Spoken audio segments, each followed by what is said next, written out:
Di sebuah kota kecil yang ramai, hidup seorang pria yang dikenal dengan nama Pak Madun.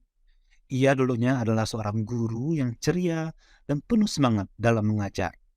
Namun, beberapa tahun belakangan, Pak Madun terjerat dalam masalah hukum yang membuatnya berubah menjadi pria yang tertutup dan malu akan masa lalunya sebagai seorang guru. Suatu hari, saat sedang berjalan di tengah keramaian, Pak Madun tiba-tiba merasa seorang polisi yang melintas terlihat begitu akrab. Pria polisi itu adalah Andi, salah satu mantan murid terbaik Pak Madun di masa lalu. Mereka belum pernah bertemu sejak Pak Madun tersandung dalam masalah hukumnya. Dengan hati yang berdebar, Andi melihat ke arah Pak Madun. Wajahnya yang mencerminkan rasa malu dan keraguan.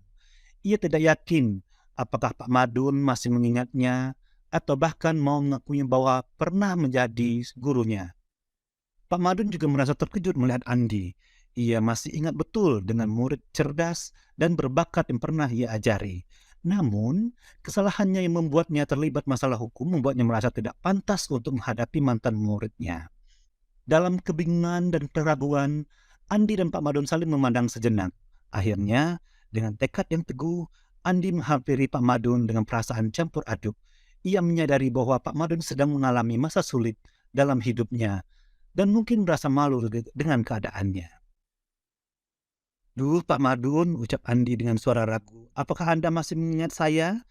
Pak Madun menatap Andi sejenak, kemudian tersenyum kecil melintas di bibirnya. "Tentu saja, Andi. Bagaimana mungkin saya bisa melupakan salah satu murid paling cerdas yang pernah saya ajari?" Jawabnya dengan hangat. Andi merasa lega mendengar kata-kata itu. Ia merasa terharu dan bersalah karena menganggap Pak Madun tidak akan mau